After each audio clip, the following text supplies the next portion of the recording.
রোববার ব্যক্তিগত কাজে গাজীপুরে যান জাতীয় নাগরিক পার্টির মুখ্য সমন্বয়ক হাসনাত আব্দুল্লাহ। এ সময় চান্দনা চৌরাস্তায় পৌঁছলে 10 থেকে 12 জন দুর্বৃত্ত মোটরসাইকেলে করে হামলা চালায় তার গাড়িতে। এ সময় আহত হন তিনি।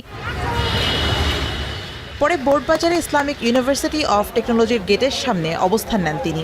হামলার খবর পেয়ে তাৎক্ষণিকভাবে ঘটনাস্থলে ছুটে আসেন বৈষম্য বিরোধী ছাত্র আন্দোলন ও নাগরিক পার্টির নেতাকর্মীরা। ঘটনার পর হাসনাত আব্দুল্লাহকে পুলিশি নিরাপত্তায় নেওয়া হয় ঢাকায়। গাড়ি করছে, গ্লাস ভেঙে ফেলছে ভাই, আমি একা ছিলাম গাড়িতে। ওই যে গাড়ি ভেঙে ফেলছে, ওই যে একদম ওই গাড়ি কই, ওই যে গাড়ি বাম পাশে ভেঙে ফেলছে। এদিকে হামলার প্রতিবাদে তাৎক্ষণিকভাবে রাজধানীর বাংলা মোটরে বিক্ষোভ মিছিল করে এনসিপি। এ সময় হামলায় আওয়ামী লীগকে নিষিদ্ধ সহ জড়িতদের দ্রুত বিচারের আওতায় আনার দাবি জানান তারা।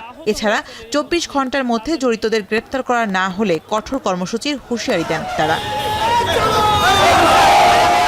ঘটনার প্রতিবাদে গাজীপুরে বিক্ষোভ মিছিল করেন বৈষম্য বিরোধী ছাত্র আন্দোলন ও এনসিপির নেতাকর্মীরা। এই ঘটনার সঙ্গে আওয়ামী লীগ ও নিষিদ্ধ ছাত্র সংগঠন ছাত্রলীগ জড়িত বলে দাবি করেন তারা। উনি নিজে বেশ সাহসী লোক, উনি নিজে এর প্রতিবাদ করেছেন এবং নিজে এখন ঢাকার দিকে আমাদের বেশ কিছু নেতাকর্মী সহ উনি ঢাকাতে যাচ্ছে। 24 ঘন্টার মধ্যে যদি হামলার বিচার না করা হয়, আমরা এই 24 ঘন্টার ভিতরে আমাদের কর্মসূচি ইনশাআল্লাহ জানিয়ে দেওয়া হবে।